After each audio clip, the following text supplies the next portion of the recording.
Okay, thanks for joining us today. My name is Adam Nightingale, and I'm director at Lucid IT, and I'm lucky to be joined by Simon Pascoe, who's director at FD Beck Insurance Brokers. A little bit about myself. I've been working in the IT industry over 24 years now in a range of different roles, and I'm driven by a passion for problem solving. So that translates into helping customers find the right tools and solutions to power their growing businesses, and also uncovering and mitigating cyber risk and vulnerability.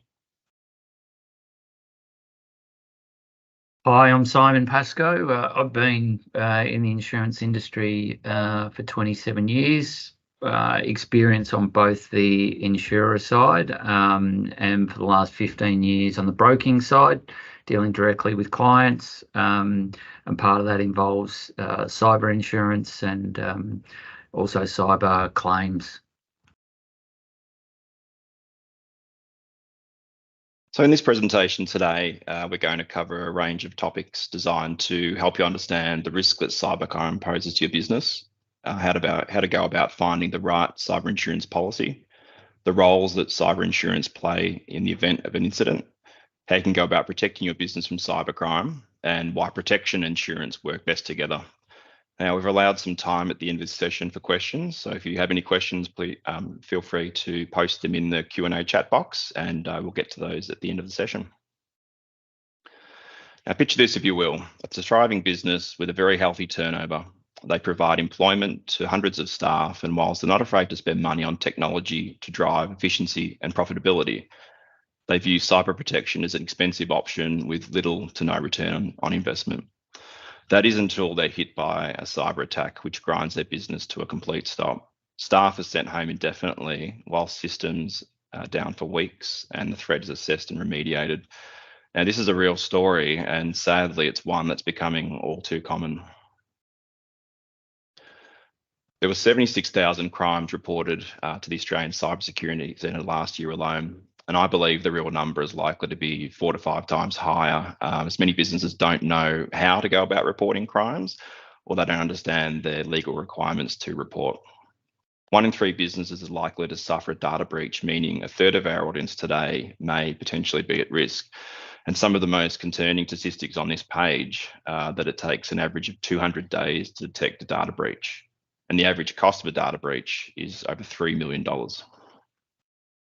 Just on, Adam, I just thought I'd jump in there with the 200 days, which I think comes to a surprise to many people. But quite often, if systems have been breached and attackers have been doing what they've been doing for that period of time, when it then comes to the data restoration side of things, if they've been working in the background in the system for so long, it also then flows through to mean it can take some time for the data to be restored or recovered. Yeah, then those types of data breaches, they typically start within email systems. So what we call business email compromise, where a staff member might click on a phishing link and inadvertently enable access to email systems. And then once the attackers gain access to those systems, they'll simply sit there and read email. And as you can appreciate, I mean, email contains a wealth of information. So once they get to know the organization, they understand who's who, they understand how funds move, and then they're able to either exfiltrate data or conduct cyber fraud. They could effectively encourage money to be transferred to the wrong accounts. And once they've had access to those systems for so long, you're right, it takes a lot longer to determine just how big that footprint is and remediate it. These 3 high-profile attacks in the media in the last 12 months have been very big. Latitude are a payment provider who were hit by a very public cyber attack in March this year, and drivers' licenses and passports and Medicare numbers were stolen. And Latitude are now facing a potential $50 million fine and a class action lawsuit. TAFE SA was informed by police that they'd seized devices containing copies of student licenses and passports. And this data breach occurred in 2021 and was only recently identified when devices containing the hacked data were recovered by police. And PayPal were the subject of an attack in 2022 where hackers attempted to access accounts with usernames and passwords that were stolen from a previous attack. Now, these three are high-profile attacks, so that's why we read about them in the media. But the reality is that the vast majority of attacks that we're seeing are small business attacks, because small business makes up the largest portion of business within Australia. The other fact is that these attacks are on the increase. As a result of this, the Australian government is taking a firm stance on cybersecurity. In the last 12 months alone, we've seen a significant increase to data breach penalties for businesses who fail to take reasonable steps to protect information. And just recently, a proposal was announced to remove the small business exemption from the Data Privacy Act. The ACSC was formed to help Australian businesses improve their cyber resilience, because the risk of attack is very real, and it's important that we work together to help protect our nation's data and economy. It's a fact that across our clients, our business clients, we certainly see more claims coming related to cyber hacks than clients suffering a fire. But unfortunately, the bulk or majority of our clients have property insurance that covers things like fire, yet it's still a relatively small percentage of our clients who actually take out cyber insurance. I saw an article the other day where it was referenced that cyber insurance premiums only account for less than 1% of total insurance premiums. Now that figure's a lot lower than what is the case in the US or the UK. But we arguably have an exposure that is as large or larger. So yeah, it's growing. That 4.4% is increasing, but it still has a long way to go.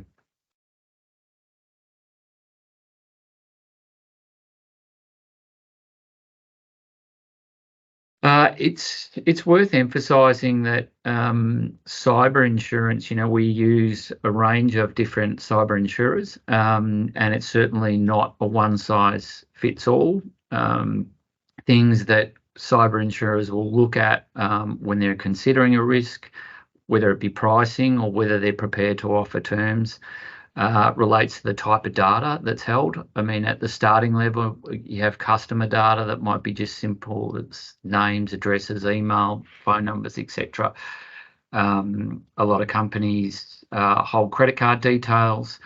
There's also, personal information that some companies hold, such as driver's license, tax file numbers, passports, etc.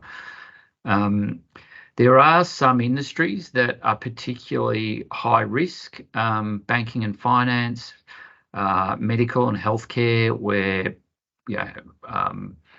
some businesses that operate in the healthcare sector or medical might hold key data relating to Medicare numbers, etc. It's worth pointing out, sometimes I don't think businesses really understand what information they do hold. So for a good example is tax file numbers. People may hold the tax file numbers just with their staff payroll. They may have that information sitting in their system. Other things that come into play is the number of employees. Adam, you mentioned before that, quite often the most common factor of a breach relates to an employee not being aware and opening a link on an email. So when companies have extremely high number of employees, north of 100, or then that may preclude some insurance companies from quoting. Turnover comes into play. Policy limits, for example, there's a number of cyber insurers at the moment who are only willing to put out a limit of $2 million. So if a company requires a limit of $5 million or $10 million, that may also limit the insurer who can offer terms. There's also a number of optional extensions, which we'll get to on a later slide. And it also will depend on the level of cybersecurity, particularly when it comes to either a larger company with a high number of employees, or a company who is requiring a limit that's above 2 million, if they don't have reasonable or adequate cybersecurity in place, then quite often the insurers will decline to quote. I know that recently I've seen a change in the types of questionnaires that we get coming through to us as a cybersecurity expert. So for the audience, we are sent through questionnaires from insurance companies to better understand the risk footprint of these particular organisations, so they can assess whether they'll provide a policy or not. And I was under the misconception that it was a bit of a sliding scale as to, if you deployed technology that the premiums might reduce, but you were saying that it's in fact they will or will not insure. Look, it can be a range of factors. Yeah, there's certainly some insurers that, depending on how you answer questions, that will influence the premium.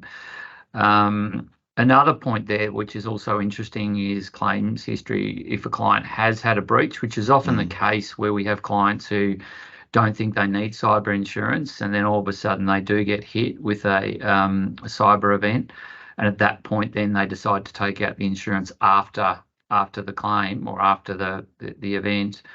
And insurers will consider that, but the first thing they'll ask is what risk management have they introduced to prevent the same thing from occurring again. And I have heard of organisations, once they've suffered an incident, that they're being asked to deploy more strict controls. So without getting too techie, things like extended detection and response, and also SOC, which are services where they'll have third parties actually monitoring the network and watching data flow in and out. So they are sort of bolt-ons to what we would consider a standard level of cyber protection. Yeah. I'll just run through some of the key components or what is covered under a cyber insurance policy. I think most people, when they think of cyber events that are covered, they immediately go to data restoration costs following an event. But there's a whole host of things that are covered, and not always, but typically insurance policies tend to be what they call first-party claims, where think of it like a property insurance, where you're claiming on your own insurance for losses you've incurred, or then there tends to be third-party cover where someone is making a claim against you for expenses or losses they've incurred. So cyber is a blend of both first-party and third-party. So it goes well beyond just data restoration costs. It covers the impact on business costs, which includes business interruption, increased cost of working, preventative shutdown. Just on that, and in the case of Latitude, where you've got significant fines coming out, and then they're putting together a potential class action lawsuit. Does cyber insurance help with those legal costs? Yeah, well, that feeds into this next slide, Adam. So that's where that third party, so losses to others, where they're looking to be compensated for their losses. So the policy will respond to that. It also can respond to fines and penalties that attach to that. Not only does it potentially respond to the compensation, but it also provides legal defence costs. So if the insured party who has suffered the breach and then is having third-party claims against them needs to appoint lawyers, the policy will extend to cover that.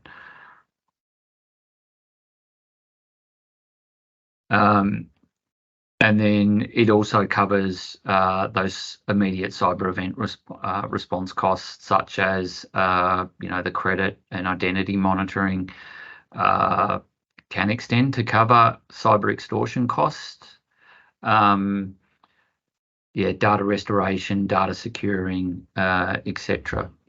I think the interesting point there with regards to data restoration costs is that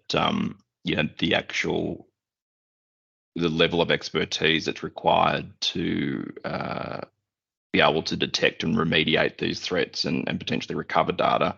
They're quite highly skilled, and so the hourly rates that are associated with those resources are also very high. So we're talking in the realm of $350, $450 an hour for those types of resources. So it can be a very costly process. Yeah, and as we mentioned on the earlier slide, it can take weeks and weeks just to work to find out how much data has been corrupted. There's also some optional extensions that apply to cyber insurance. And it is really important that people understand those because they're not automatic. There is contingent business interruption cover. So, for example, you could have a cloud storage provider who gets hacked, and as a result of that, you suffer some business interruption costs. Now, the actual insured company, their system hasn't been breached or hacked. It's been a third-party external provider. Unless that cover's included, which depending on the policy may be an optional extension, you won't have cover for that. So we have seen claims where people are under the assumption that that's automatic, and it's not always the case. It's an interesting one. I mean, is that would fall potentially under supply chain threats, and we are seeing supply chain risk becoming a very serious problem. We have customers that are approaching us now. They are being approached by their customers, through a risk assessment process because they're so reliant on our customers' businesses to operate. They want to understand what their exposure is if they suffer an attack. Yeah, well, you can, as I said, you can cover that. So even if the insured party system has not been breached, it can still, if they choose that contingent business interruption cover, it can be covered. And the other one which we are seeing all too often is the criminal financial loss, which includes what they call or is referred to as social engineering theft. So there can be multiple examples here, but it may in fact be that there is no breach of a system. It may be that someone has just purely impersonated, changed email signature, changed an invoice, and then asked for a payment to be made to a different set of bank accounts. So one of your suppliers has gone and they've had a breach within their system, and so their invoicing system's been modified. You've received an invoice from a trusted source, thinking that it's legitimate, paid it potentially to a different bank account. These are the types of attacks that we're talking about. Yeah, and we're seeing more and more of them. So that's an optional extension under a cyber insurance policy, and typically it's sublimited. So if you have a $2 million cyber policy, the optional extension could be a $100,000 sublimit or a $250,000 sublimit. Another optional cover can be tangible property. So, for example, if you have your own server, and in the event of a cyber attack, there are examples where the server may be damaged and a whole new server is required. Again, some type of cyber insurance policy require that as an optional extension to get the physical cost of the physical damage.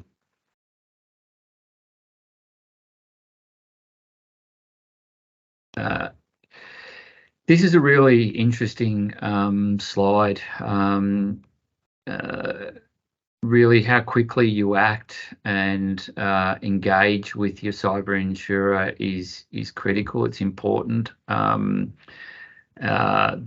triage section of the claim really comes into play. I think most people tend to really only think about their IT provider and getting them involved in the cyber event, but depending on the type of the business and the nature of the claim, there can be other parties that are required and paid for as part of cyber insurance. Examples include legal. You may require a public relations or crisis management company to be involved. external credit monitoring may be also involved. Identity theft specialist, or when it comes to the business interruption aspect of a claim, forensic accountants may also need to be involved. Now, they may not all need to be involved from day one. So as the claim progresses, they may be coming in at different stages, but it's important to notify your insurer immediately. I have seen, unfortunately, examples where, a client of ours has had a cyber insurance policy, but they don't notify us until 3-4 weeks after the event. And in some cases, their managed service provider may have taken a slightly different path to what the insurer would be recommending. It's also worth noting that the insurance will have access to a 24/7 hotline, which I'll get to in a minute. Yeah. We were saying earlier, it's interesting with the first port of call when businesses suffer a cyber incident. It typically is the IT providers. Naturally, we're the ones that are called. But one of the other considerations that we have is the Australian Cybersecurity Centre, or the ACSC. And just recently, as recently as last week, I was made aware of another managed IT provider who had a customer transfer money fraudulently, as you were saying, through a social engineering attack. So their systems weren't breached. However, they were tricked into sending money, contacted the bank, and the bank essentially said that the ship had sailed and there was nothing they could do. But by contacting the ACSC, because they are a government entity, part of the Australian Signals Directorate, they were able to put a freeze on that transfer and stop the funds moving. So, I'd be suggesting that you're notifying IT, notifying the ACSC, and also notifying the insurer as soon as the event takes place. On one of the earlier slides, we referenced that it's not a one-size-fits-all. So I've just put together a table with some examples. We've got a client in the real estate valuation sector, and it's just worth pointing out that depending on who you go to, there's a range of not only premiums but excesses, as well as the period of business interruption, as well as that social engineering or cybercrime, what sublimit they'll offer. We've got another example here on the next slide with a construction company that, again, when you line up, if you compare that to the last slide, I think it was 360 Cyber, was coming in the most competitive. In this particular example, it's emergency insurance. So it may depend on all those factors I mentioned before, the type of industry, the type of data they hold. So it just does go to show that it's certainly not a one-size-fits-all.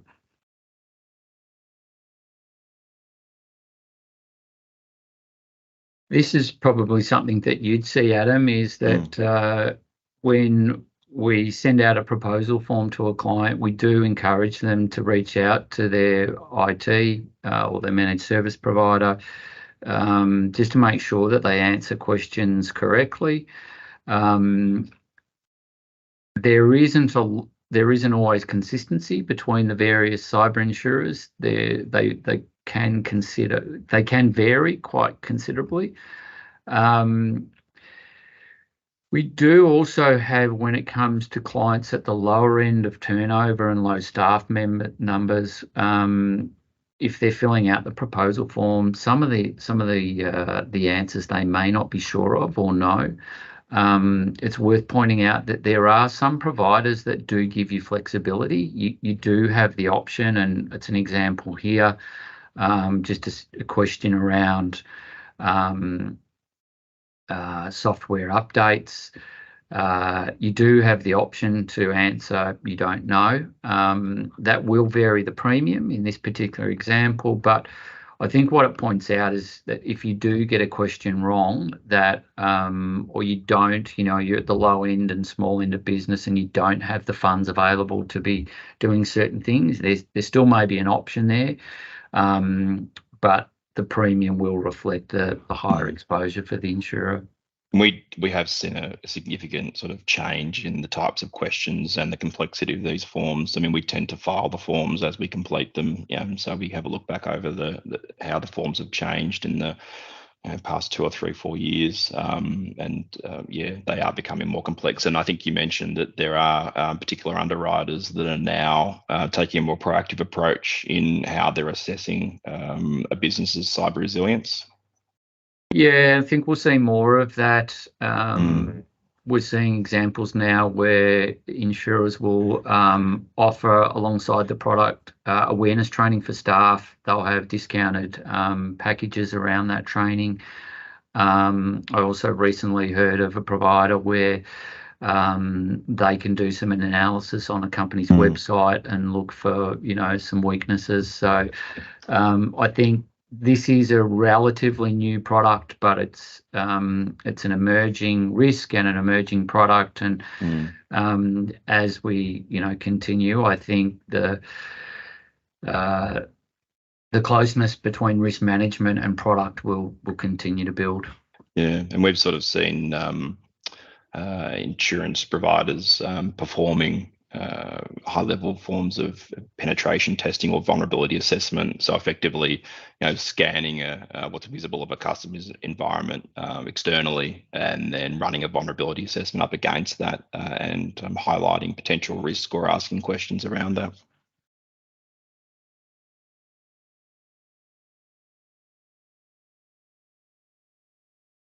It's worth saying that quite often when we're sending out questionnaires or proposal forms, that we'll get questions back, quite technical questions, and I'll say first and foremost, I'm an insurance broker.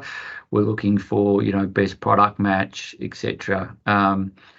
IT is not my business, and that's where we rely on the likes of yourself, Adam. I'm always amazed, though. I must admit that the level of understanding that as an insurance broker that you do have of what good looks like when it comes to, I guess, cyber resilience, whether it's policy or framework, because whether from an IT perspective we're working to protect it, or whether you're working to insure it, we're sort of working with the same framework. So there is certainly a lot of shared knowledge between the two parties. Yeah, I think it's also worth mentioning that I have had examples where a managed service provider probably feels like they're being questioned when some of these proposal forms come to them. But it's certainly not the case. We're not trying to catch anyone out. We're just trying to educate and make sure that where possible, we've got the best risk management practices in place. I think that's interesting.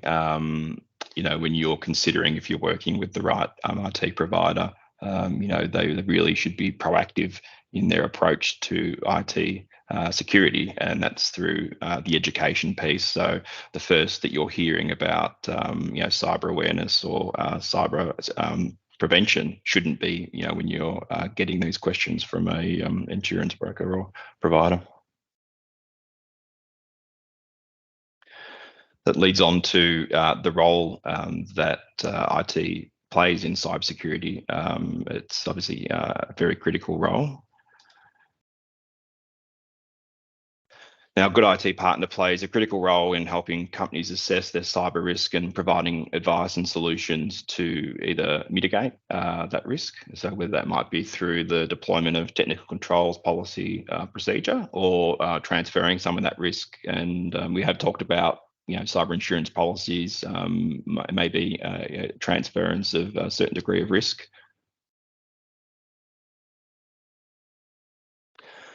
Now, in order to understand a business's risk footprint, we do this through continual assessment, optimization, and maintenance of computer networks. So organisations such as the National Institute of Standards of Technology and the Australian Cybersecurity Centre have published sets of standards that they encourage all businesses to adopt to reduce their exposure to cybercrime.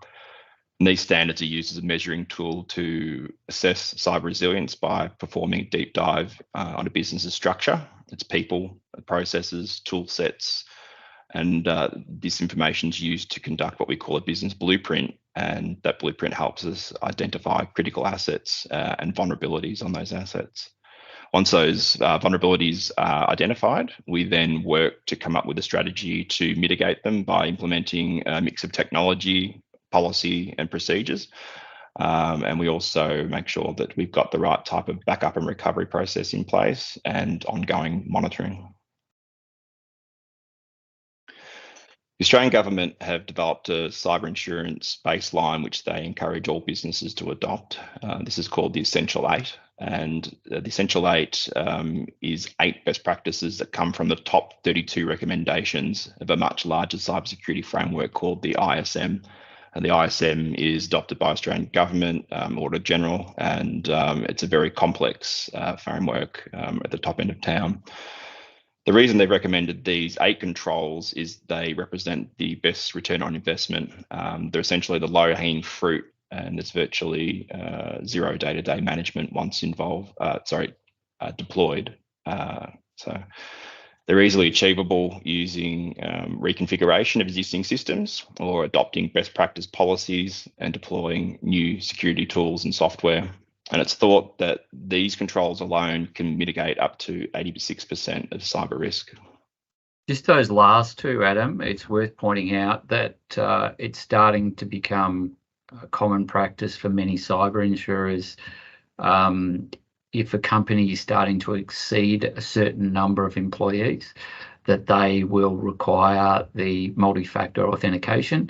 And if the business doesn't have that, then they're unable to offer terms. As I said, it's not blanket across the board, but when a company gets to a certain size, some insurers also apply the similar theme for daily backups. If you're not backing up on a regular basis, then some insurers will say, look, we can't offer cover.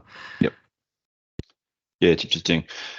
I think that they're certainly becoming a lot more aware of these requirements and just how important they are to protect data. And I think that it inevitably, what we'll see is that businesses will be measured against these standards, and whether that be through government organisations or whether that's businesses measuring against these standards to determine whether they actually want to do business with another business. So it's certainly moving that way.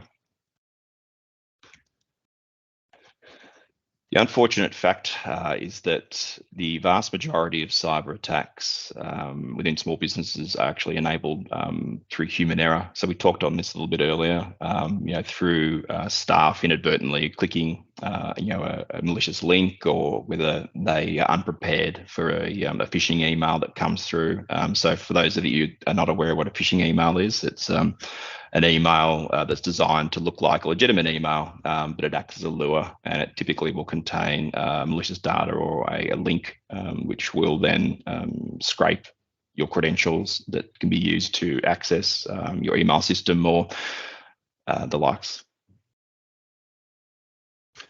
For this reason, though, it's essential that staff undertake regular cyber awareness training to prepare them for the inevitable. Cyber awareness training is such a powerful tool, yet that we're seeing it, it's definitely underutilized. Whilst technical controls are going to go a long way to keep criminals outside of the network, using technical controls alone is like putting a deadlock on the front door, but leaving the back door wide open.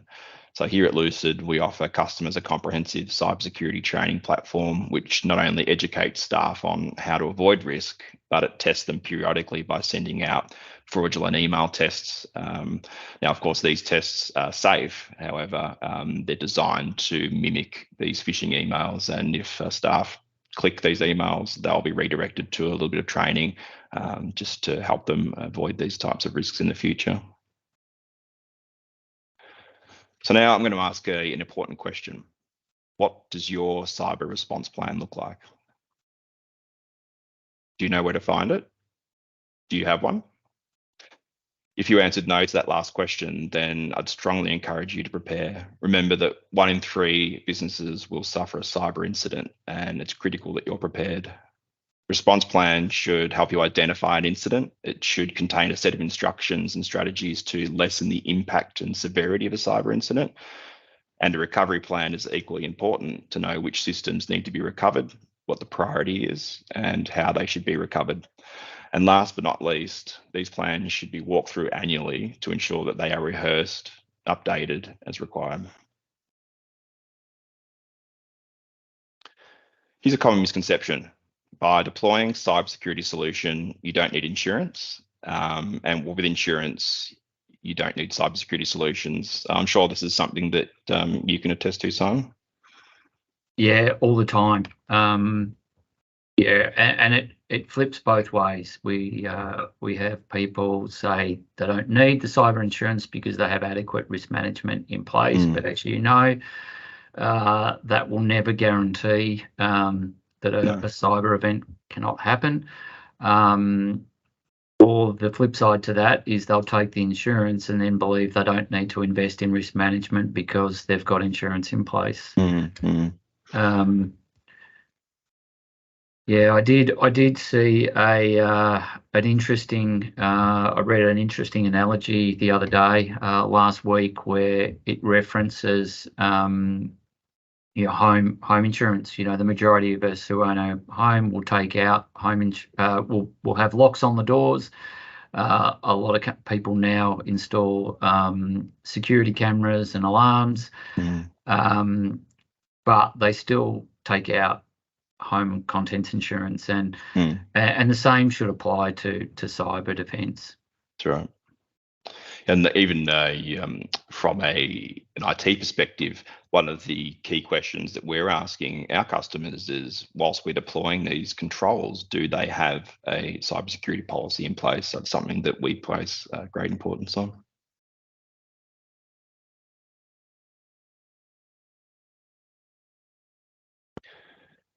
So as we were saying in the last slide, it definitely takes 2 things, or it takes 2 to make good things work. Cybersecurity is very much a proactive service. So as we've discussed on this call today, what we're doing is we're assessing risk and we're mitigating risk through the deployment of technical controls. So IT is very much a proactive approach to keep businesses safe.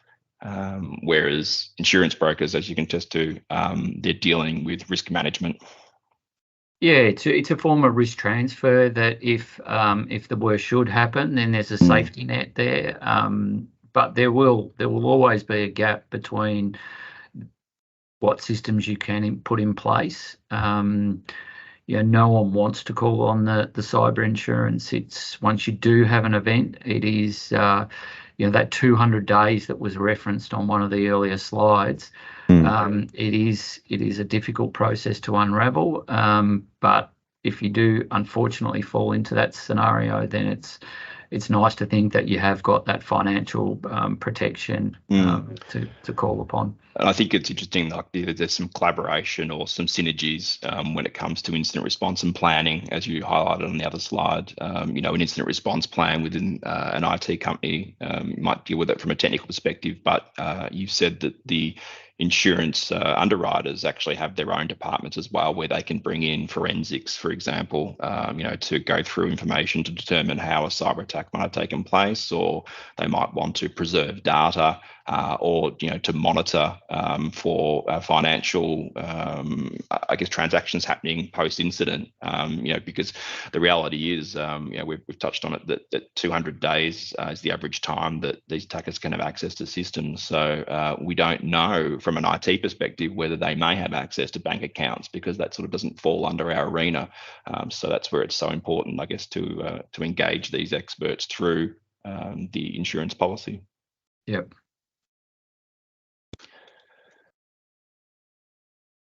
So how would you go about evaluating and choosing the right type of insurance provider?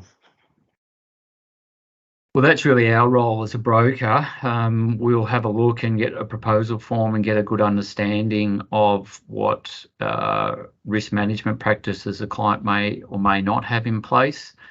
We'll also look at the coverage options. But it also may depend on, for example, when it comes to, say, a medical or healthcare clinic, some insurers may say just based on the high risk exposure to that particular business, then we can't offer cover. So we'll approach a range of different cyber insurers and then look at, price plays some part in it, obviously, but then it also comes down to what the coverage is. Can we get some of those optional extensions? It's also important to look at, cyber insurance is a relatively new product compared to some other insurance policies or types of insurance policies. So you may also just want to consider what expertise they have, what experience they've had in handling claims. Unlike other types of insurance where in the event of a claim, I may be getting a call, and I may get that call a day or two after they've had a theft or something like that. When it comes to cyber insurance, there is a different reporting line when it comes to a claim, in that the cyber insurers will have these 24/7 hotlines that allow you to contact them. That could be on a Sunday morning, so it's important to look at these things when you're deciding on what cyber insurer to go with. Yeah, and it's interesting, speaking to the assessment side of things, from a technical perspective, we notice, quite a gap in the types of questions or questionnaires that we're getting. We have some providers where their level of technical expertise, or at least what's coming across in those forms, is quite high, whereas other forms we're getting, they're very they're simple or basic forms. So, that may potentially speak to their understanding of the industry or the way that they're assessing their customer and risk. Yeah, it also depends on the risk profile of the company. So one provider, for example, will have a question set, but then if your turnover exceeds 25 million, or you're seeking a limit that exceeds 5 million, then there's another set of questions that come with that. Yeah. It also may be that a cyber insurer only decides to focus on clients with turnover of less than, a certain threshold, and therefore their proposal form, may only be 2 pages or something like that. Whereas, suited to that the target market. Yeah, interesting. So when it comes to choosing the right IT provider and forming a partnership for success, I think it's interesting, or it's very important, I should say, to evaluate their experience in your industry. So a good IT provider should not only understand your industry, but be working actively in that space. They should have a great understanding of cybersecurity technology and solutions. And I think the important thing is that whichever solution or product they're leading with, that they're leading with a security-first approach. And I think that's, at least in our industry, some of the big differences we're seeing between managed IT providers who are still catching up. So, as with cybersecurity insurance, cybersecurity is still a relatively new industry when you compare it to general IT, which has been around, I guess, since the invention of the internet and the first email addresses. So, still, a short time frame, but cybersecurity's got some catching up to do. So, it's important to understand that your IT provider is placing great importance on cybersecurity, and they're talking to you about it proactively. They should have great relationships with vendors. So when you're assessing, when you work with them, they want to have the right products and solutions to suit your needs, and they need to be reliable. I think industry expertise, case studies, we place a great weight on those. So we encourage you to check these credentials, when you're looking to make a decision on who you'd like to work with. Some key takeaways from today. Given what we've covered, I'm confident that you realise just how important it is to protect the engine of your economy, which is your business, from cybercrime. The good news is, by being here today, you're already thinking about cybersecurity, which is a great start. But will you take this conversation offline with your team when this presentation ends? I encourage you to contact your IT and insurance partners and assess the level of preparedness and insurance. And you may like to also consider, if your chosen IT insurance partners are having that cybersecurity conversation with you, or whether they might be leaving your business open to attack. Thank you for joining. So we said earlier in the call that we had some time for questions. So we've had a couple come through.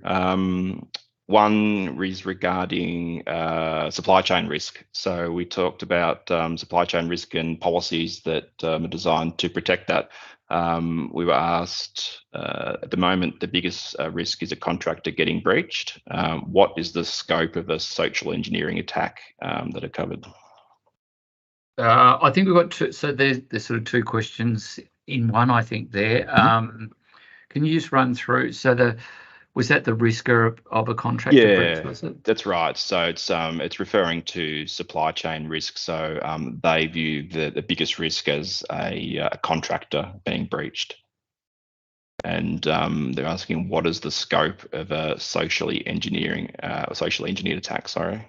Yeah, well, the supply chain is interesting because as I'd used probably the other way in the supply chain, where I reference a cloud hosting provider who is hacked. I think insurers are also now starting to focus on if one of a large cloud-based provider was hacked, what accumulation effect that has across their multiple insurance policies. And it's an interesting thing to consider because, they could by default not have the cloud provider, but have multiple clients that are all hit at once. So it is a growing risk and exposure. And the one on the social engineering, what was the specific question? Saying that there's policies that are designed to cover social engineering attacks, but what's the scope? I mean, I guess what's the definition of a social engineering attack that they would cover within those policies? Yeah, it's quite broad, but I think what is important, whilst the cover is broad, insurers now are starting to put conditions around that social engineering cover. They can do that one of two ways. They can do that in the proposal forms. So a proposal form that you're signing may ask questions around callback procedures if a provider changes their bank details. It's common now on all policies to be asking questions around dual authorizations of payments exceeding a certain threshold. So unless, I guess, insureds are looking to put some skin in the game and have some risk management framework around that, unless they're answered positively, then insurers now are saying, well, we're not prepared to provide cover. I did have an interesting question from a client recently who was saying that, well, if you've got a callback provision, what cover is the insurer providing? But we've certainly seen examples where they've been so sophisticated in the social engineering that when you call back or call the number, things have been changed that you're able to document that you've called back, but it actually is a fraudulent number you're calling. So it still means that there's a fraudulent loss. The cover will be provided, but it's just having some simple risk management framework around the exposure. I think you touched on an interesting point there, that a lot of people might be unaware of just how serious some of these organisations are that are conducting cyber attacks. So an interesting statistic is that the annual cost of cybercrime is around $6 trillion. So if cybercrime was a country, it'd be the third largest behind the US and China. And it's being called one of the largest transfers of wealth in history. So the professionalism of some of these syndicates, and they really are, large crime syndicates that are conducting these attacks, is significant. And so, whilst they might be targeting larger organisations, the skills and techniques that they're employing are getting better, and so that's filtering down. So that from the social engineering aspect, that's why we're seeing such an increase in those types of attacks. We've also seen a bit of a transition as to where the risk is covered. In years gone by, in the earlier days with cyber insurance, there was a number of insurance companies who weren't offering it because they didn't see it as a breach of a system. They just saw it really as a client being tricked. They were handing over payment to a client purely based on being tricked. Not always the case, but in some cases where there's no breach of a system. So, some insurance companies were saying we'd put it under a management or crime policy as opposed to cyber insurance. But I think most cyber insurers now are starting to offer this cover under social engineering. There's another question with regards to incident response services. So that's something that you touched on sort of in the life cycle of a claim, but maybe you could provide a little bit more information on some of the incident response services that those policies can actually employ. So I'm aware that you've had claims where experts have been brought in to potentially remediate the problem, and you touched on communication strategies, etc., both internal and external. Yeah, well, typically I think it starts with the insured's their own IT provider because they know the system best, and it's just unfortunate fact that depending on how long they've been working in the background, it can take weeks and weeks just to get to any sort of landing position or to find the framework of the scope of what's occurred. So it can be a scenario, unfortunately, just the nature of what it is, that where insurers are sitting on their hands a bit to wait to get that report or to get an understanding of how the breach. That's right. Yeah, the severity of the attack and just what the actual the footprint looks like. Yep. Yeah, and then it also then ties back to the industry. You referenced on the earlier slide Latitude. I'm sure that given the nature of the product they sell and their nature of their clients, that credit monitoring would have been very high on the agenda very early. So, typically forensic accountants may come in towards the back end of the claim. The first and priority is just data restoration, and then it may be weeks or months once that sort of starts to fix itself, that then you can look at, well, what's the flow on of business interruption and the impact on the business. And some of those indemnity periods range. Some policies might have 60 days of cover, and some might go up to 365 days worth of cover for business interruption. Given the number that we've just seen, 200 days for to discover breaches, it doesn't seem like an unrealistic number. Okay. Well, look, if there's no further questions, we might wrap this webinar up. Just like to thank everyone for joining us today, and hopefully you've found the session informative. The QR codes on the screen, we're offering free cyber health checks for attendees today. You can book a consultation with myself to discuss all things IT and cyber, or you can book a consultation with Simon and his team to review or perform a health check on your insurance. I think, Adam, it's just worth, you mentioned something the other day that I think it's important that, you don't know what you don't know. Sometimes you can be under the assumption that you're doing everything right, that you've got all the adequate risk management in place, but a second set of eyes can maybe make you aware of some things you didn't know about. Yep. And that's the interesting thing. I mean, we've had organisations that we're aware of, they've had cyber risk identified through insurance questionnaires and have then approached us to remediate that risk afterwards. So, you're right. It never hurts to have a second set of eyes across those details. Okay. Thanks, Simon, and thanks for joining us. Thanks, Adam. See you later. Thank you, everyone.